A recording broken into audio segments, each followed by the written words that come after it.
Welcome to this session, students. Here in this session, we are going to discuss something about definition of linked list and example of linked list. Before we getting into the linked list, we must need to know what is the need of linked list. To overcome some disadvantages of array, we make use of linked list. Then we shall know what are those disadvantages. You can see in this picture, this array has 5 elements. We can observe that all these elements are stored sequentially. We call it as contiguous memory allocation. ಇದು main memory. ಇದು main memory ಒಳಗಡೆ available ಇರುವಂಥ ಕಾಂಟಿಗ್ಯೂಯಸ್ memory ಒಳಗಡೆ ನಾವೇನು ಮಾಡ್ತೀವಿ, ಅರೇನ store ಮಾಡ್ತೀವಿ ಒಂದಾದ ನಂತರ ಒಂದು ಸೀಕ್ವೆನ್ಷಿಯಲ್ ಆಗಿ. ಇದು ಅರೇ ಇಂಡೆಕ್ಸ್. ನಾವು ಅರೇನ ಡಿಕ್ಲೇರ್ ಮಾಡುವಾಗ ಅದರ ಸೈಜು ಫಿಕ್ಸ್ ಆಗಿರುತ್ತೆ, ಸ್ಟ್ಯಾಟಿಕ್ಗೆ ಡಿಕ್ಲೇರ್ ಮಾಡ್ತೀವಿ. That is the first disadvantage. ಏನು, the size of the array is fixed. A fixed amount of memory is allocated before the start of execution in static arrays. The memory required for most of the applications often cannot be predicted while writing a program.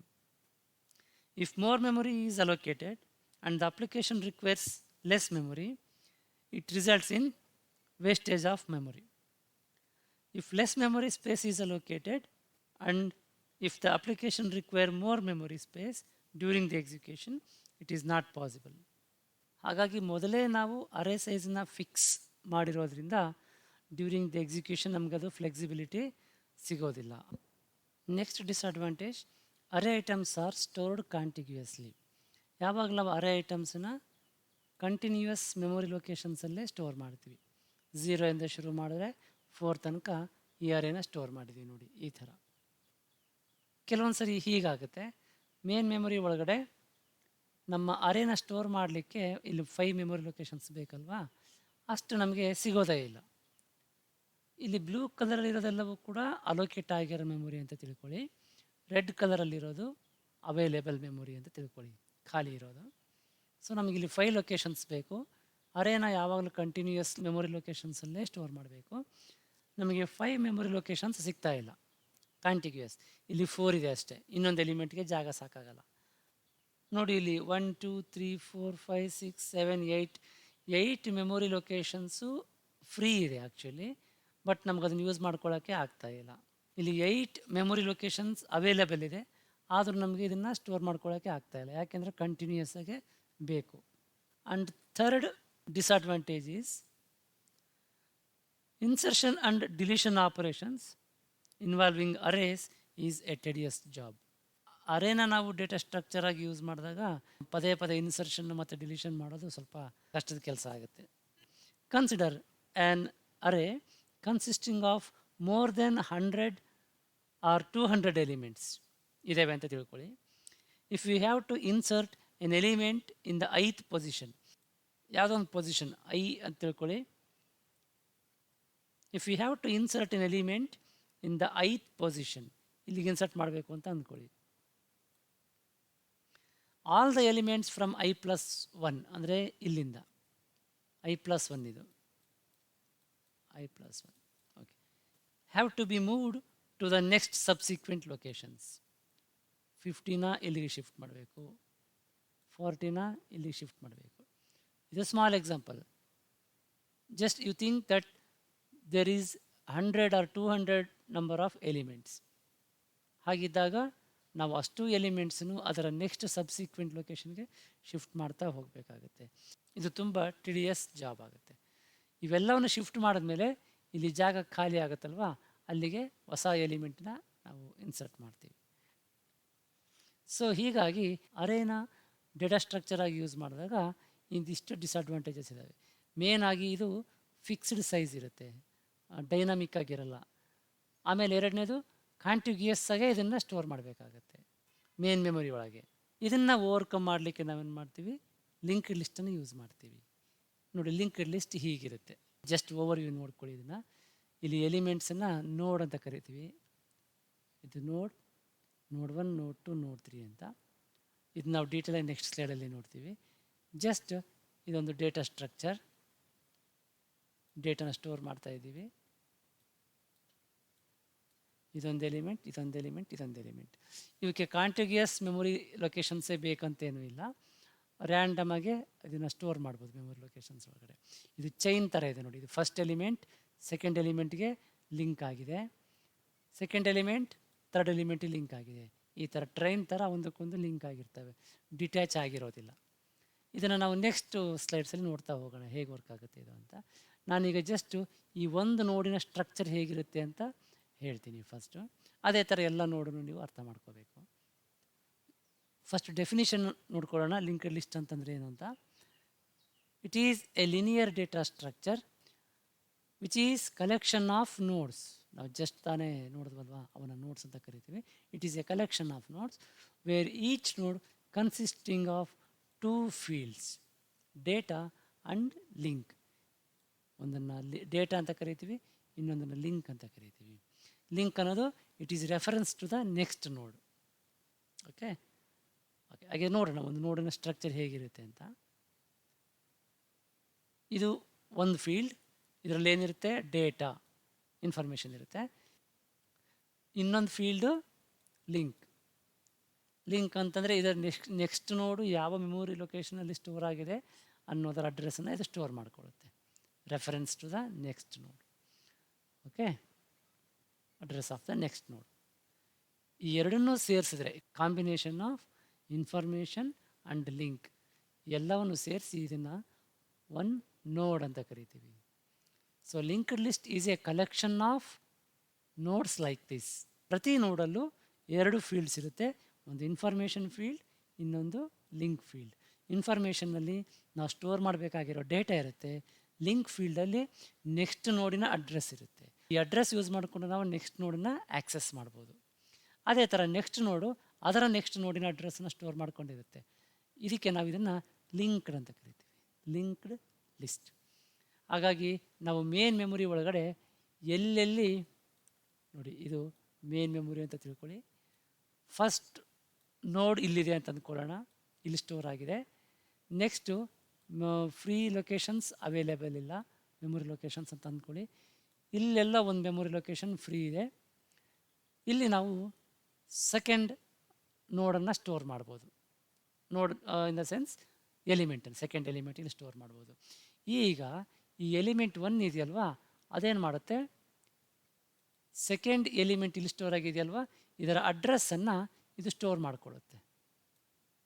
Okay, ಇದರಲ್ಲಿ data ಇರುತ್ತೆ 1 ಅಂತೇಳಿ element. ಇದರೊಳಗಡೆ ಈ memory ಲೊಕೇಶನ್ನ address ಇರುತ್ತೆ. Example ಇದು 100th location ಅಂತಿದ್ರೆ ಇದರೊಳಗಡೆ 100 ಸ್ಟೋರ್ ಆಗಿರುತ್ತೆ. ಹಾಗಾಗಿ ನಾವು ಇದನ್ನು ಆ್ಯಕ್ಸೆಸ್ ಮಾಡಿದ್ರೆ ಇದರ ಅಡ್ರೆಸ್ ನೋಡಿಕೊಂಡು ಇದರ ನೆಕ್ಸ್ಟ್ ಎಲಿಮೆಂಟನ್ನು ಆ್ಯಕ್ಸೆಸ್ ಮಾಡ್ಬೋದು. ಇದರೊಳಗಡೆ ನೆಕ್ಸ್ಟ್ ಎಲಿಮೆಂಟ್ನ ಅಡ್ರೆಸ್ ಇರ್ತದೆ, ಸೇ 150 ಇದೆ ಅಂತಂದರೆ ಅದನ್ನು ಯೂಸ್ ಮಾಡ್ಕೊಂಡು ನಾವು 150th ಎಲಿಮೆಂಟನ್ನು ಆ್ಯಕ್ಸೆಸ್ ಮಾಡ್ಬೋದು. That is third element. ಹೀಗೆ ಲಿಂಕ್ಡ್ ಲಿಸ್ಟು ವರ್ಕ್ ಆಗುತ್ತೆ. ನೀವಿಲ್ಲಿ ಗಮನಿಸ್ಬೋದು ಅದನ್ನು. ನೋಡಿ, ಇದು ಫಸ್ಟ್ ಎಲಿಮೆಂಟ್, ಇಲ್ಲಿ 10 ಸ್ಟೋರ್ ಆಗಿದೆ ಅಂತ ತಿಳ್ಕೊಳ್ಳಿ, 10, ಇದು 20, ಇದು 30. ಹೀಗೆ ಇಟ್ಕೊಂಡ್ರೆ ಇದು ಡೇಟಾ ಫೀಲ್ಡ್, ಇದು ಇನ್ಫಾರ್ಮೇಷನ್ ಫೀಲ್ಡ್, ಇದು ಅಡ್ರೆಸ್ ಫೀಲ್ಡ್ ಅಥವಾ ಲಿಂಕ್ ಫೀಲ್ಡ್ ಅಂತ ಕರಿತೀವಿ. ನೆಕ್ಸ್ಟ್ ನೋಡಿನ ಅಡ್ರೆಸ್ ಇಲ್ಲಿ ಸ್ಟೋರ್ ಆಗಿರುತ್ತೆ, ಅದು ಪಾಯಿಂಟರ್ ವೇರಿಯಬಲ್ ಇಲ್ಲಿಗೆ ರೆಫರ್ ಮಾಡುತ್ತೆ. ಅದೇ ಥರ ಈ ನೋಡು ನೆಕ್ಸ್ಟ್ ನೋಡಿಗೆ ಅಡ್ರೆಸ್ ಮಾಡುತ್ತೆ. ಲಾಸ್ಟ್ ನೋಡು ಇದರ ಅಡ್ರೆಸ್ ಫೀಲ್ಡ್ ಇದೆಯಲ್ವಾ, ಲಿಂಕ್ ಫೀಲ್ಡ್ ಅಂತ ಏನು ಕರಿತೀವಿ, ಅದರೊಳಗಡೆ ನಲ್ ಕ್ಯಾರೆಕ್ಟರ್ ಇರುತ್ತೆ. ನಲ್ ಅಂತಂದರೆ 0. ಇದು ಯಾವುದೇ ನೆಕ್ಸ್ಟ್ ನೋಡಿಗೆ ಪಾಯಿಂಟ್ ಮಾಡೋದಿಲ್ಲ. ಯಾಕೆಂದರೆ ಅದರ್ಥ ಏನು, ಇದೇ ಲಾಸ್ಟ್ ನೋಡ್ ಅಂತ. ಯಾವಾಗ ನಾವು ಲಿಂಕ್ಡ್ ಲಿಸ್ಟನ್ನು ಟ್ರಾವೆಲ್ಸ್ ಮಾಡ್ತಾ ಹೋಗ್ತೀವಿ, ವಿಸಿಟ್ ಮಾಡ್ತಾ ಹೋಗ್ತೀವಿ, ಯಾವಾಗ ನಮಗೆ ನೋಡಲ್ಲಿ ಲಿಂಕ್ ಫೀಲ್ಡಲ್ಲಿ ನಲ್ ಕ್ಯಾರೆಕ್ಟರ್ ಸಿಗುತ್ತೆ, ಅದರರ್ಥ ಅದೇ ಲಾಸ್ಟ್ ನೋಡ್ ಅಂತ ನಾವು ಅಲ್ಲಿಗೆ ಸ್ಟಾಪ್ ಮಾಡ್ತೀವಿ. ಡಿಸ್ಪ್ಲೇ ಮಾಡೋವಾಗ, ಸರ್ಚ್ ಮಾಡೋವಾಗ ಎಲಿಮೆಂಟ್ಸನ್ನು ಅವಾಗೆಲ್ಲ ಆ ಥರ. ಸೊ ಲಾಸ್ಟ್ ನೋಡಲ್ಲಿ ಯಾವಾಗಲೂ ನಲ್ ಕ್ಯಾರೆಕ್ಟರ್ ಇರುತ್ತೆ. ಆದರೆ ಇಲ್ಲಿ ನಮಗೊಂದು ಕ್ವಶನ್ ಇರುತ್ತೆ, ಪ್ರತಿ ನೋಡಲ್ಲೂ ಕೂಡ ಅದರ ನೆಕ್ಸ್ಟ್ ನೋಡಿನ ಅಡ್ರೆಸ್ ಇರುತ್ತೆ ಅಂತ ಗೊತ್ತು ನಮಗೆ. ಓಕೆ, ಸೊ ನಮಗೆ ಈ ನೋಡ್ ಬೇಕು ಅಂತಂದರೆ ಇದರ ಅಡ್ರೆಸ್ಸು ಇಲ್ಲಿರುತ್ತೆ, ಈ ನೋಡ್ ಬೇಕಾದರೆ ಇದರ ಅಡ್ರೆಸ್ಸು ಇಲ್ಲಿರುತ್ತೆ. ಅದೇ ಥರ ಫಸ್ಟ್ ನೋಡಿನ ಅಡ್ರೆಸ್ಸು ಎಲ್ಲಿರುತ್ತೆ, ನಮಗೆ ಫಸ್ಟ್ ಒಂದು ಅಡ್ರೆಸ್ ಬೇಕಲ್ವಾ ಫಸ್ಟ್ ನೋಡಿಗೆ ಹೋಗಲಿಕ್ಕೆ, ಆಮೇಲೆ ನಾವು ಸೆಕೆಂಡ್ ನೋಡ್ ಥರ್ಡ್ ನೋಡಿಗೆ ಹೋಗ್ಬೋದು. ಸೊ ಫಸ್ಟ್ ನೋಡಿನ ಅಡ್ರೆಸ್ಸು ಅದಕ್ಕೆ ಅಂತ ಒಂದು ಪಾಯಿಂಟರನ್ನು ಯೂಸ್ ಮಾಡ್ತೀವಿ. ಅದನ್ನು ನಾವು ಇಲ್ಲಿ ನಮ್ಮ ಎಕ್ಸಾಂಪಲಲ್ಲಿ ಹೆಡ್ ಅಂತ ತೊಗೊಂಡಿದ್ದೀವಿ, ಅದಕ್ಕೆ ನಾವು ಫಸ್ಟ್ ಅಂತಲೂ ಕರೀಬೋದು.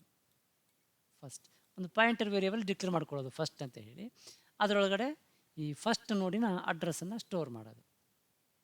ಅದನ್ನು ಯೂಸ್ ಮಾಡಿಕೊಂಡು ಎಲ್ಲವನ್ನು ಕೂಡ ಆಕ್ಸೆಸ್ ಮಾಡ್ಬೋದು. ನಾವು let us understand how many types of linked lists are there. Singly linked lists, doubly linked lists, circular singly linked lists, circular doubly linked lists. ನಾವು ಇದು ಒಂದೊಂದಾಗಿ ನೋಡ್ತಾ ಹೋಗೋಣ. ಫಸ್ಟು ಡೀಟೇಲ್ ಆಗಿ ಸಿಂಗ್ಲಿ ಲಿಂಕ್ಡ್ ಲಿಸ್ಟ್ಸ್ ಏನು ಅಂತ ನೋಡೋಣ. ಹೆಸರೇ ಸೂಚಿಸುತ್ತೆ ನೋಡಿ, ಸಿಂಗ್ಲಿ ಲಿಂಕ್ಡ್ ಅಂತಂದರೆ ಪ್ರತಿ ನೋಡಲ್ಲೂ, ಇದು ಕಲೆಕ್ಷನ್ ಆಫ್ ನೋಡ್ಸ್ ಅಲ್ವಾ, ಲಿಂಕ್ಡ್ ಲಿಸ್ಟ್ ಅಂದರೆ collection of nodes, these are the nodes. Each node contains only one link field. ಈ ನೋಡಲ್ಲಿ ನೋಡಿ, ಇದು ಇನ್ಫಾರ್ಮೇಷನ್ ಫೀಲ್ಡ್, ಇದು ಲಿಂಕ್ ಫೀಲ್ಡ್. ಪ್ರತಿ ನೋಡಲ್ಲೂ ಒಂದು ಲಿಂಕ್ ಫೀಲ್ಡ್ ಇದೆ. ಆ ಥರ ಇರೋಂಥ ಲಿಂಕ್ಡ್ ಲಿಸ್ಟನ್ನು ಸಿಂಗ್ಲಿ ಲಿಂಕ್ಡ್ ಲಿಸ್ಟ್ ಅಂತ ಕರಿತೀವಿ.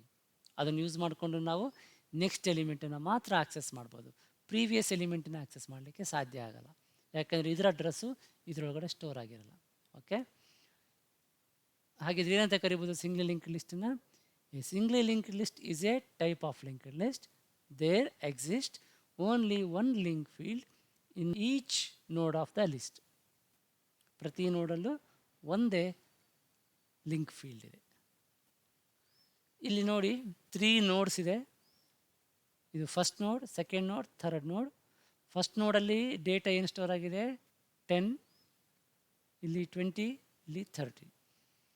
ಇಲ್ಲಿ ಮೇಲೆ ನಾನು ಮೆನ್ಷನ್ ಮಾಡಿರೋ 1004 ಅನ್ನೋದು ಈ ನೋಡು ಮೇನ್ ಮೆಮೊರಿ ಒಳಗಡೆ ಎಲ್ಲಿ ಸ್ಟೋರ್ ಆಗಿದೆ ಅನ್ನೋದರ address of the memory location. ಅದೇ ಥರ ಈ ನೋಡು 1020 ಈ ಲೊಕೇಶನಲ್ಲಿದೆ, ಇದು 2018 ಲೊಕೇಶನಲ್ಲಿದೆ. ನೀವು ಅಬ್ಸರ್ವ್ ಮಾಡ್ಬೋದು, ಇದು ಫಸ್ಟ್ ನೋಡು. ಸೆಕೆಂಡ್ ನೋಡು ಕಾಂಟಿಗ್ಯೂಯಸ್ ಮೆಮೊರಿ ಒಳಗಡೆ ಇಲ್ಲ. ಕಾಂಟಿಗ್ಯೂಯಸ್ ಮೆಮೊರಿ ಅರೇ ಆಗಿದ್ದರೆ 1004 ಇದ್ದರೆ ಇದು 1005ನಲ್ಲೇ ಸ್ಟೋರ್ ಆಗಬೇಕಾಗಿತ್ತು, ಬಟ್ ಇದು 1020 ಆ ಲೊಕೇಶನಲ್ಲಿ ಸ್ಟೋರ್ ಆಗಿದೆ. This is a main advantage. Okay, ಇದು ಫಸ್ಟ್ ನೋಡಿನ ಅಡ್ರೆಸ್ 1004 ಇಲ್ಲಿ ಸ್ಟೋರ್ ಆಗಿದೆ ನೋಡಿ. ಫಸ್ಟ್ ಅಂತ ಒಂದು ವೇರಿಯೇಬಲ್ ಡಿಕ್ಲೇರ್ ಮಾಡ್ಕೊಳ್ತೀವಿ, ಅದರೊಳಗಡೆ ಫಸ್ಟ್ ಎಲಿಮೆಂಟಿನ ಅಡ್ರೆಸ್ಸನ್ನು ಸ್ಟೋರ್ ಮಾಡ್ಕೊಂಡಿರ್ತೀವಿ. ಅದೇನು ಮಾಡುತ್ತೆ, ಫಸ್ಟ್ ನೋಡ್ಗೆ ಪಾಯಿಂಟ್ ಮಾಡುತ್ತೆ. ಇಲ್ಲಿಗೆ ಬಂದಮೇಲೆ ನಾವು ಫಸ್ಟ್ ನೋಡನ್ನು ಆಕ್ಸೆಸ್ ಮಾಡಿದ್ಮೇಲೆ ನೆಕ್ಸ್ಟ್ ನೋಡನ್ನು ಆಕ್ಸೆಸ್ ಮಾಡಬೇಕು ಅಂತಂದರೆ ಅದರ ಲಿಂಕ್ ಫೀಲ್ಡನ್ನು ನೋಡ್ತೀವಿ. ಲಿಂಕ್ ಫೀಲ್ಡಲ್ಲಿ ಏನಿದೆ 1020 ಅಡ್ರೆಸ್ ಸ್ಟೋರ್ ಆಗಿದೆ. 1020 ಅಂತ ಅನ್ನೋದು ಸೆಕೆಂಡ್ ನೋಡಿಂದು. ಸೊ ಅದನ್ನು ಯೂಸ್ ಮಾಡಿಕೊಂಡು ನಾವು ಇದನ್ನು ಆಕ್ಸೆಸ್ ಮಾಡ್ತೀವಿ, ಸೆಕೆಂಡ್ ನೋಡನ್ನು. ಸೆಕೆಂಡ್ ನೋಡಿಗೆ ಬಂದುಬಿಟ್ಟು ಇದರ ಡೇಟಾನ ಪ್ರೋಸೆಸ್ ಮಾಡಿ ಲಿಂಕ್ ಫೀಲ್ಡಲ್ಲಿ ಏನು ಅಡ್ರೆಸ್ ಇದೆ ನೋಡ್ತೀವಿ. 2018 ಇದೆ. 2018 ಅಂತಂದರೆ ಅದು ಥರ್ಡ್ ನೋಡಿನ ಅಡ್ರೆಸ್ಸು. ಸೊ ಅದನ್ನು ಆಕ್ಸೆಸ್ ಮಾಡ್ತೀವಿ. ಬಂದು ಇಲ್ಲಿ ಡೇಟಾ ಪ್ರೋಸೆಸ್ ಮಾಡ್ತೀವಿ, ಏನು ಮಾಡಬೇಕು ಮ್ಯಾನಿಪ್ಯುಲೇಷನ್ ಅದರ ಮೇಲೆ ಅದನ್ನು ಮಾಡ್ತೀವಿ. ಮಾಡಿ ಅದರ ಅಡ್ರೆಸ್ ಫೀಲ್ಡಲ್ಲಿ ಏನಿದೆ ನೋಡ್ತೀವಿ, ನೆಕ್ಸ್ಟ್ ಎಲಿಮೆಂಟ್ಗೆ ಹೋಗಲಿಕ್ಕೆ ಅಂತ. ಅಲ್ಲಿ ನಲ್ ಕ್ಯಾರೆಕ್ಟರ್ ಇದೆ, ಅಂದರೆ ಅರ್ಥ ದಿಸ್ ಈಸ್ ದ ಲಾಸ್ಟ್ ನೋಡ್ ಇನ್ ದಿಸ್ ಲಿಂಕ್ಡ್ ಲಿಸ್ಟ್ ಅಂತ ಅರ್ಥ. ಸೊ ಅಲ್ಲಿಗೆ ನಾವು ಸ್ಟಾಪ್ ಮಾಡ್ತೀವಿ. ಹೀಗೆ ಲಿಂಕ್ಡ್ ಲಿಸ್ಟ್ ಕಾಣಿಸುತ್ತೆ. ಫಸ್ಟ್ ಅಂತ ನಾವೇನು ಯೂಸ್ ಮಾಡಿದ್ದೀವಿ ಇಲ್ಲಿ ವೇರಿಯೇಬಲ್, ಇದು ಕೂಡ ಒಂದು ನೋಡ್ ಅಂತ ತಿಳ್ಕೊಳ್ತೀವಿ ನಾವು, ನೋಡ್ ಅಂತ. ಬಟ್ ಅದರ ಒಳಗಡೆ ಇನ್ಫಾರ್ಮೇಷನ್ ಫೀಲ್ಡ್ ಆಬ್ಸೆಂಟ್ ಆಗಿರುತ್ತೆ. ಇನ್ಫಾರ್ಮೇಷನನ್ನು ಸ್ಟೋರ್ ಮಾಡಿರಲ್ಲ, ಲಿಂಕ್ ಫೀಲ್ಡ್ ಮಾತ್ರ ಇರುತ್ತೆ. ಅಲ್ಲಿ ನಲ್ ಕ್ಯಾರೆಕ್ಟರ್ ಇದ್ದರೆ ಇನ್ನೂ ಯಾವುದೇ ನೋಡು ಕ್ರಿಯೇಟ್ ಆಗಿಲ್ಲ, ಜಸ್ಟ್ ನಾವು ಫಸ್ಟ್ ಅನ್ನೋ ವೇರಿಯೇಬಲನ್ನು ಡಿಕ್ಲೇರ್ ಮಾಡಿದ್ದೀವಿ, ಕ್ರಿಯೇಟ್ ಮಾಡಿದ್ದೀವಿ ಅಂತ ಅರ್ಥ ಅಷ್ಟೇ. ಯಾವಾಗ ಲಿಂಕ್ ಲಿಸ್ಟ್ ಕ್ರಿಯೇಟ್ ಆಗ್ತಾ ಹೋಗುತ್ತೆ, ಹೊಸ ನೋಡು ಇನ್ಸರ್ಟ್ ಆಗ್ತಾ ಹೋಗುತ್ತೆ, ಆವಾಗ ನಾವೇನು ಮಾಡ್ತೀವಿ, ಈ ಫಸ್ಟ್ ಅನ್ನೋ ವೇರಿಯೇಬಲ್ ಲಿಂಕ್ ಫೀಲ್ಡ್ ಇದೆಯಲ್ವಾ, ಇಲ್ಲಿ ಫಸ್ಟ್ ಅಡ್ರೆಸ್ಸನ್ನು ನೋಡನ್ನು ಸ್ಟೋರ್ ಮಾಡ್ತೀವಿ 1004 ಅಂತ. ಇಲ್ಲಾದರೆ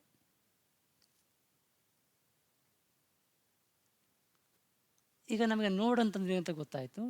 ಹೀಗಿರುತ್ತೆ ಒಂದು ನೋಡ್ ಅಂತಂದರೆ, ಒಂದು ಇನ್ಫಾರ್ಮೇಷನ್ ಫೀಲ್ಡ್ ಇರಬೇಕು, ಒಂದು ಲಿಂಕ್ ಫೀಲ್ಡ್ ಇರಬೇಕು.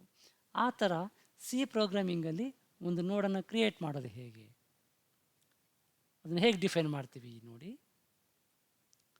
ಸ್ಟ್ರಕ್ಚರ್ನ ಯೂಸ್ ಮಾಡ್ಕೊಳ್ತೀವಿ. ಸ್ಟ್ರಕ್ಚರ್ನ ಯೂಸ್ ಮಾಡಿಕೊಂಡು ನೋಡನ್ನು ಕ್ರಿಯೇಟ್ ಮಾಡ್ತೀವಿ. ನಮಗೆ ಗೊತ್ತಿದೆ ಸ್ಟ್ರಕ್ಚರಲ್ಲಿ ಕಲೆಕ್ಷನ್ ಆಫ್ ವೇರಿಯೇಬಲ್ಸನ್ನು ಇಡಬಹುದು, ಡಿಫ್ರೆಂಟ್ ಟೈಪ್ಸ್ ಆಫ್ ವೇರಿಯೇಬಲ್ಸನ್ನು ಇಡಬಹುದು. ಏನು different types of variables use ಮಾಡ್ತೀವಿ ಇಲ್ಲಿ? ಒಂದು ಇನ್ಫಾರ್ಮೇಷನ್ ಫೀಲ್ಡ್, ಡೇಟನ್ನು ಸ್ಟೋರ್ ಮಾಡ್ಕೊಳ್ಳೋಕ್ಕೆ ಒಂದು ವೇರಿಯೇಬಲ್ ಬೇಕು, ಅದನ್ನು ಇನ್ಫೋ ಅಂತ ಕರಿತೀವಿ. ಅದು of type integer value use ಮಾಡೋದಾದರೆ ಇಂಟೀಜರ್. ಇನ್ನೊಂದು ವೇರಿಯೇಬಲ್ ಯಾವುದು? ಪಾಯಿಂಟರ್ ಟೈಪ್ ವೇರಿಯೇಬಲ್ ಬೇಕು. ಪಾಯಿಂಟರ್ ಟೈಪ್ ವೇರಿಯೇಬಲ್, ಅದಕ್ಕೆ ನಾವು ಸ್ಟಾರ್ ಯೂಸ್ ಮಾಡಿದ್ದೀವಿ ನೋಡಿ ಇಲ್ಲಿ. ಅದರ ಹೆಸರು ಲಿಂಕ್ ಅಂತ. ಇದೇನು ಮಾಡುತ್ತೆ? ಒಂದು ಮೆಮೊರಿ ಲೊಕೇಶನನ್ನು ಅಡ್ರೆಸ್ಸನ್ನು ಸ್ಟೋರ್ ಮಾಡಿಕೊಡುತ್ತೆ. ಸೊ ಅದಕ್ಕೆ ನಮಗೆ ಪಾಯಿಂಟರ್ ಟೈಪ್ ವೇರಿಯೇಬಲ್ ಬೇಕಾಗಿದೆ. ಸೊ ಎರಡು ವೇರಿಯೇಬಲ್ ನಮಗಿಲ್ಲಿ ಡಿಫೈನ್ ಮಾಡಿದ್ದೀವಿ, ಒಂದು ಇಂಟೀಜರ್ ಟೈಪ್, ಒಂದು pointer type, information and link. ಹೀಗೆ ಡಿಫೈನ್ ಮಾಡ್ತೀವಿ. ಈಗ ಇದಿಷ್ಟಕ್ಕೆ ಮೆಮೊರಿ ಲೊಕೇಶನ್ ಅಲೋಕೇಟ್ ಆಯಿತು ಅಂದರೆ ಒಂದು ನೋಡನ್ನು ಕ್ರಿಯೇಟ್ ಮಾಡಿದ್ದೀವಿ ಅಂತ ಅರ್ಥ. ಅದರೊಳಗಡೆ ನಾವು ವ್ಯಾಲ್ಯೂನ ಸ್ಟೋರ್ ಮಾಡ್ಬೋದು, ಇನ್ನೊಂದು ನೋಡಿನ ಅಡ್ರೆಸ್ಸನ್ನು ಕೂಡ ಸ್ಟೋರ್ ಮಾಡ್ಬೋದು. ಇದನ್ನು ಡಿಕ್ಲೇರ್ ಮಾಡೋದು ಹೇಗೆ? ಸಿ ಪ್ರೋಗ್ರಾಮಿಂಗ್ ಬರೆಯುವಾಗ ಆ್ಯಸ್ ಯೂಶ್ವಲ್ ಸ್ಟ್ರಕ್ಚರ್ ಡೆಫಿನಿಷನ್ ಮಾಡ್ತೀವಿ. ಸ್ಟ್ರಕ್ಟ್, ಆ ಸ್ಟ್ರಕ್ಚರ್ ಹೆಸರು ನೋಡ್ ಅಂತ, ಇಂಟ್ ಇನ್ಫೋ ಸ್ಟ್ರಕ್ಟ್ ನೋಡ್ ಲಿಂಕ್. ಈ ಥರ ಸ್ಟ್ರಕ್ಚರ್ ಡೆಫಿನಿಷನ್ ಮಾಡಿದ ಮೇಲೆ ಟೈಪ್ ಡೆಫಿನಿಷನ್ ಮಾಡ್ತೀವಿ. ಟೈಪ್ ಡೆಫ್ ಸ್ಟ್ರಕ್ಟ್ ನೋಡ್ ಅನ್ನೋದನ್ನು ನೋಡ್ ಅಂತ ಡಿಫೈನ್ ಮಾಡು, ಅರ್ಥ ಮಾಡ್ಕೊ ಇನ್ಮೇಲೆ ಅಂತ ಅರ್ಥ. ಸೊ ನಾವು ಇದೆಲ್ಲ ಬರೆಯೋದ್ರ ಬದಲಿಗೆ ನೋಡ್ ಅಂತ ಬರೆದ್ರೆ ಸಾಕು. ಹೀಗೆ ನೋಡ್ ಫಸ್ಟ್ ಹೀಗೆ ಡಿಕ್ಲೇರ್ ಮಾಡ್ತೀವಿ. ಇದು ಯೂಸರ್ ಡಿಫೈನ್ಡ್ ಡೇಟಾ ಟೈಪ್ ಆಗುತ್ತೆ. ನಾವು int A, int info, character B, float C ಅಂತ ಡಿಕ್ಲೇರ್ ಮಾಡಲ್ವಾ? ಅದೇ ಥರ ನೋಡ್ ಫಸ್ಟ್ ಅಂತ ಡಿಕ್ಲೇರ್ ಮಾಡಿದ್ರೆ ಫಸ್ಟ್ ಅನ್ನೋದು ಒಂದು ನೋಡ್ ಕ್ರಿಯೇಟ್ ಆಗುತ್ತೆ. ಆ ನೋಡಲ್ಲಿ ಎರಡು ವೇರಿಯೇಬಲ್ಸ್ ಇರುತ್ತೆ, ಒಂದು ಇನ್ಫಾರ್ಮೇಷನ್, ಇನ್ನೊಂದು ಲಿಂಕ್ ಕ್ರಿಯೇಟ್ ಆಗುತ್ತೆ. ಈ ಥರ ನಾವು ಡಿಕ್ಲೇರ್ ಮಾಡ್ತೀವಿ. ಲಿಂಕ್ ಲಿಸ್ಟ್ ಅಂತಂದರೆ ಅದರಲ್ಲಿ ಕಲೆಕ್ಷನ್ ಆಫ್ ನೋಡ್ಸ್ ಇರುತ್ತೆ. ನಾವೇನು ಮಾಡ್ಬೋದು? ಅಲ್ಲಿ ಹೊಸ ನೋಡನ್ನು ಇನ್ಸರ್ಟ್ ಮಾಡ್ಬೋದು, ಒಂದು ನೋಡನ್ನು ಡಿಲೀಟ್ ಮಾಡ್ಬೋದು. ಹಾಗೆ ಇನ್ಸರ್ಟ್ ಮಾಡಬೇಕು ಅಂತಂದರೆ ಒಂದು ಹೊಸ ನೋಡನ್ನು ಅದನ್ನು ಫಸ್ಟ್ ಕ್ರಿಯೇಟ್ ಮಾಡಬೇಕು. ಹೇಗೆ ಕ್ರಿಯೇಟ್ ಮಾಡ್ತೀವಿ ನೋಡಿ. ಸ್ಟೆಪ್ 1ನಲ್ಲಿ ಈ ಡೈನಾಮಿಕ್ ಮೆಮೊರಿ ಅಲೋಕೇಶನ್ಸಲ್ಲಿ ನೀವು ಓದಿರ್ತೀರಿ ಈ ಫಂಕ್ಷನನ್ನು, ಮ್ಯಾಲಾಕ್ ಫಂಕ್ಷನನ್ನು, ಅದನ್ನು ಯೂಸ್ ಮಾಡ್ಕೊಳ್ತೀವಿ. ಫಸ್ಟ್ ಈಸ್ ಈಕ್ವಲ್ ಟು, ಇದು ಕ್ರಿಯೇಟ್ ಮಾಡಬೇಕಾಗಿರೋ ನೋಡ್, ಇದು ಫಸ್ಟ್ ಅಂತ ಹೇಳೋದು, is equal to right hand ಸೈಡಲ್ಲಿ ನೋಡ್ ಅಂದರೆ ಸ್ಟ್ರಕ್ಚರ್ ನಾವೇನು ಡಿಫೈನ್ ಮಾಡ್ತೀವಲ್ವಾ ಆ ಥರದ್ದು. ಮ್ಯಾಲಕ್ ಮೆಮೊರಿ ಅಲೋಕೇಟ್ ಮಾಡು, ಏನು? ಸೈಜ್ ಆಫ್ ಸ್ಟ್ರಕ್ಟ್ ನೋಡ್. ಸ್ಟ್ರಕ್ಚರ್ನ ಡಿಫೈನ್ ಮಾಡಿದ್ವಲ್ವ ಈ ಮೊದಲು, ಆ ಸೈಜಿನ ಒಂದು ನೋಡನ್ನು ಕ್ರಿಯೇಟ್ ಮಾಡು ಅಂತ. ಅದರಲ್ಲಿ ಏನಿರುತ್ತೆ? ಈ ಸ್ಟ್ರಕ್ಟ್ ನೋಡಲ್ಲಿ ಒಂದು ಇನ್ಫಾರ್ಮೇಷನ್ ಫೀಲ್ಡ್ ಸ್ಟೋರ್ ಮಾಡ್ಕೊಳ್ಳೋಕ್ಕೆ ಒಂದು ಮೆಮೊರಿ ಲೊಕೇಶನ್ ಬೇಕು, ಅಡ್ರೆಸ್ಸನ್ನು ಸ್ಟೋರ್ ಮಾಡ್ಕೊಳ್ಳೋಕ್ಕೆ ಒಂದು ಪಾಯಿಂಟರ್ ವೇರಿಯೇಬಲ್ ಬೇಕು, ಇನ್ನೊಂದು ಲೊಕೇಶನ್ ಬೇಕು. ಆ ಸೈಜಿಂದು ಫಸ್ಟ್ ಅಂತ ವೇರಿಯೇಬಲ್ ಕ್ರಿಯೇಟ್ ಆಗುತ್ತೆ. ಕ್ರಿಯೇಟ್ ಆದಮೇಲೆ ನೆಕ್ಸ್ಟ್ ಸ್ಟೆಪ್ ಏನು? ಆ ಕ್ರಿಯೇಟ್ ಆಗಿರೋ ನೋಡಲ್ಲಿ ಡೇಟನ್ನು ಸ್ಟೋರ್ ಮಾಡಬೇಕು. ಎಲಿಮೆಂಟ್ 10, 20, 30 ಈ ಥರ ನಾವು ಏನು ಎಕ್ಸಾಂಪಲ್ ತಗೊಳ್ತಿದ್ವಿ, ಅದಕ್ಕೆ ಡೇಟನ್ನು ಸ್ಟೋರ್ ಮಾಡಬೇಕು. ಹೇಗೆ? First info is equal to 10. ಫಸ್ಟನ್ನು ನೋಡಲ್ಲಿ ಇನ್ಫಾರ್ಮೇಷನ್ ಫೀಲ್ಡಲ್ಲಿ 10ಅನ್ನು ಅಸೈನ್ ಮಾಡು ಅಂತ ಅರ್ಥ. ಇದು ಆ್ಯರೋ ಆಪರೇಟರ್ನ ಯೂಸ್ ಮಾಡ್ಕೊಳ್ತೀವಿ. ಫಸ್ಟ್ ನೋಡಿನ ಇನ್ಫಾರ್ಮೇಷನ್ ಫೀಲ್ಡಲ್ಲಿ 10ಅನ್ನು ಅಸೈನ್ ಮಾಡು ಅಂತ. ಅದೇ ಥರ ಫಸ್ಟಿನ ಲಿಂಕ್ ಫೀಲ್ಡಲ್ಲಿ ನೀವು ಅಡ್ರೆಸ್ಸನ್ನು ಕೂಡ ಅಸೈನ್ ಮಾಡ್ಬೋದು. ನೆಕ್ಸ್ಟ್ ಯಾವುದು ಇಲ್ಲ ನೋಡು, ಇದೇ ಫಸ್ಟ್ ನೋಡು ಅಂತ ಆದರೆ ನಾವೇನು ಮಾಡ್ತೀವಿ? ಲಿಂಕ್ ಫೀಲ್ಡಲ್ಲಿ ನಲ್ ಕ್ಯಾರೆಕ್ಟರನ್ನು ಸ್ಟೋರ್ ಮಾಡಬೇಕು. ಹೀಗೆ first link is equal to null. ನೋಡಿ ಇಲ್ಲಿ ಈ ಸ್ಟೆಪ್ಪಲ್ಲಿ ಒಂದು ನೋಡನ್ನು ಕ್ರಿಯೇಟ್ ಮಾಡಿದ್ದೀವಿ, ಅದರ ಹೆಸರು ಫಸ್ಟ್. ಕ್ರಿಯೇಟ್ ಮಾಡಿರೋ ನೋಡಲ್ಲಿ ಇನ್ಫಾರ್ಮೇಷನ್ ಫೀಲ್ಡಲ್ಲಿ 10ಅನ್ನು ಸ್ಟೋರ್ ಮಾಡಿದ್ದೀವಿ, ಲಿಂಕ್ ಫೀಲ್ಡಲ್ಲಿ ನಲ್ಲನ್ನು ಅಸೈನ್ ಮಾಡಿದ್ದೀವಿ. ಅಂದರೆ ಅರ್ಥ ಇದೆ ಲಾಸ್ಟ್ ನೋಡ್ ಅಂತ. ಫಸ್ಟು ಇದೆ, ಲಾಸ್ಟು ಇದೆ. ಈ ಥರ ನಾವು ಲಿಂಕ್ ಲಿಸ್ಟ್ಗೆ ಎಷ್ಟು ನೋಟ್ಸ್ ಬೇಕಾದರೂ ಕ್ರಿಯೇಟ್ ಮಾಡ್ತಾ ಹೋಗ್ಬೋದು. ನಮಗಿಲ್ಲಿ ಫ್ಲೆಕ್ಸಿಬಿಲಿಟಿ ಇರುತ್ತೆ. ನಾವು ಯಾವುದೇ ಟೈಮಲ್ಲೂ ಒಂದು ಹೊಸ ನೋಡನ್ನು ಕ್ರಿಯೇಟ್ ಮಾಡಿಬಿಟ್ಟು ಲಿಸ್ಟಲ್ಲಿ ಇನ್ಸರ್ಟ್ ಮಾಡಬಹುದು. ನಾವು ಇದುವರೆಗೂ ಡಿಸ್ಕಸ್ ಮಾಡಿದ್ದನ್ನೇ ಅಡ್ವಾಂಟೇಜಸ್ ಓವರ್ ಅರೇಸ್. ಇದರ ಸೈಜು ಡೈನಾಮಿಕ್ ಆಗಿರುತ್ತೆ, ಯಾವಾಗ ಬೇಕಾದರೂ ಲಿಸ್ಟಿನ ಸೈಜನ್ನು ಚೇಂಜ್ ಮಾಡ್ಬೋದು, ಹೊಸ ನೋಟ್ಸನ್ನು ಆ್ಯಡ್ ಮಾಡ್ಕೋಬೋದು. Is of insertion and deletion. ನಾವು ಅರೇನಲ್ಲಿ ಇನ್ಸರ್ಷನ್ ಹೇಗೆ ಮಾಡ್ತೀವಿ ಅಂತ ನೋಡಿದ್ವಲ್ವಾ. ಎಲ್ಲ 8th ಪೊಸಿಷನಲ್ಲಿ ಒಂದು ಎಲಿಮೆಂಟ್ ಇನ್ಸರ್ಟ್ ಮಾಡಬೇಕು ಅಂತಂದರೆ i+1th ಲೊಕೇಶನ್ನಿಂದ ಎಲಿಮೆಂಟ್ಸ್ ಎಲ್ಲವನ್ನು ಕೂಡ ಮುಂದಕ್ಕೆ ಶಿಫ್ಟ್ ಮಾಡಬೇಕಾಗಿತ್ತು. ಇಲ್ಲಿ ಆ ಸಮಸ್ಯೆ ಇರಲ್ಲ. ನಾವು ಇದನ್ನು ಇನ್ಸರ್ಷನ್ ಆಪ್ರೇಷನ್ ಮಾಡುವಾಗ ಕಲಿಯೋಣ. ಅದೇ ಥರ ಲಿಂಕ್ಡ್ ಲಿಸ್ಟಲ್ಲಿ ಡ್ರಾಬ್ಯಾಕ್ಸ್ ಏನು ಅಂತ ಕೂಡ ನೋಡಿಬಿಡೋಣ. Random access is not allowed. ಈಗ ನಾವು ಯಾವುದೋ ಒಂದು 8th ಎಲಿಮೆಂಟನ್ನು ಆ್ಯಕ್ಸಸ್ ಮಾಡಬೇಕು ಅಂತ ಇಟ್ಕೊಳ್ಳೋಣ. ನಾವು ಸೀದಾ 8th ಎಲಿಮೆಂಟ್ಗೆ ಹೋಗಲಿಕ್ಕೆ ಆಗೋದಿಲ್ಲ. ಈಗ ಬೈನರಿ ಸರ್ಚ್ ಎಲ್ಲ ಮಾಡುವಾಗ ನಾವು ಮಾಡ್ತೀವಿ ನೋಡಿ, ಸೀದಾ ಮಿಡ್ಲ್ ಎಲಿಮೆಂಟ್ಗೆ ಹೋಗ್ಬಿಟ್ಟು ಅಲ್ಲಿಂದ ಲೆಫ್ಟ್ಗೆ ರೈಟ್ಗೆ ಟ್ರಾವೆರ್ಸ್ ಮಾಡ್ತೀವಿ. ಆ ಥರ ಇಲ್ಲಿ ಸಾಧ್ಯ ಆಗಲ್ಲ. ಯಾಕೆ ಅಂತಂದರೆ ನಾವು ಶುರು ಮಾಡಬೇಕಾಗಿದ್ದು ಫಸ್ಟ್ ಅಂತ ನಾವೇನೊಂದು ನೋಡ್ ಕ್ರಿಯೇಟ್ ಮಾಡಿರ್ತೀವಿ, ಅದರೊಳಗಡೆ ಫಸ್ಟ್ ನೋಡಿನ ಅಡ್ರೆಸ್ ಇರುತ್ತೆ, ಫಸ್ಟ್ ನೋಡ್ನಲ್ಲಿ ಸೆಕೆಂಡ್ ನೋಡ್ನ ಅಡ್ರೆಸ್ ಇರುತ್ತೆ, ಸೆಕೆಂಡ್ ನೋಡಲ್ಲಿ ಥರ್ಡ್ ನೋಡ್ನ ಅಡ್ರೆಸ್ ಇರುತ್ತೆ. ಹೀಗಾಗಿ ನಾವು ಆ್ಯಕ್ಸೆಸ್ ಮಾಡಬೇಕು ಅಂತಂದರೆ ಫಸ್ಟ್ ನೋಡಿಂದ ಶುರು ಮಾಡಬೇಕಾಗುತ್ತೆ. ಹಾಗಾಗಿ ಇದು ಒಂದು ಡ್ರಾಬ್ಯಾಕ್ ಲಿಂಕ್ಡ್ ಲಿಸ್ಟಲ್ಲಿ. ಆಮೇಲೆ ಪ್ರತಿ ನೋಡಲ್ಲೂ ಕೂಡ 2 ಫೀಲ್ಡ್ ಇರಬೇಕಾಗತ್ತೆ. ಒಂದು ಇನ್ಫಾರ್ಮೇಷನ್ ಸ್ಟೋರ್ ಮಾಡೋಕ್ಕೆ ಒಂದು ವೇರಿಯಬಲ್ಲು, ಅಡ್ರೆಸ್ಸನ್ನು ಸ್ಟೋರ್ ಮಾಡೋಕ್ಕೂ ಕೂಡ ಒಂದು ವೇರಿಯಬಲ್ಲು. ಹಾಗಾಗಿ ಎಕ್ಸ್ಟ್ರಾ ಮೆಮೊರಿ ಸ್ಪೇಸ್ ಬೇಕು ಪಾಯಿಂಟರ್ಗೆ ಪ್ರತಿ ನೋಡಲ್ಲೂ ಕೂಡ. ಹಾಗಾಗಿ ಇದು ಎಕ್ಸ್ಟ್ರಾ ಬರ್ಡನ್. ಇದು not cache friendly. Since array elements are contiguous locations, there is locality of reference which is not there in case of linked list. ಅರೇ ಒಳಗಡೆ ಎಲ್ಲ ಎಲಿಮೆಂಟ್ಸು ಕಾಂಟಿಗ್ಯೂಯಸ್ ಆಗಿ ಸ್ಟೋರ್ ಆಗಿರೋದ್ರಿಂದ ಲೊಕ್ಯಾಲಿಟಿ ಫೀಚರ್ಸ್ ನಮಗೆ ಅವೈಲೇಬಲ್ ಇರುತ್ತೆ. ಸೊ ಫಾಸ್ಟಾಗಿ ಅದನ್ನು access ಮಾಡ್ಬೋದು. ಇಲ್ಲಿ ಆ ಕ್ಯಾಶ್ ಫೆಸಿಲಿಟಿಯಲ್ಲಿ ನಮಗೆ ಸಿಗಲ್ಲ. ನೆಕ್ಸ್ಟ್ ಸೆಷನ್ನಲ್ಲಿ ಸಿಂಗಲ್ ಲಿಂಕ್ಡ್ ಲಿಸ್ಟ್ ಮೇಲೆ ಏನು ಆಪರೇಷನ್ಸನ್ನು ಪರ್ಫಾರ್ಮ್ ಮಾಡ್ಬೋದು ಅನ್ನೋದ್ರ ಬಗ್ಗೆ ಡಿಸ್ಕಸ್ ಮಾಡೋಣ. Thanks for joining.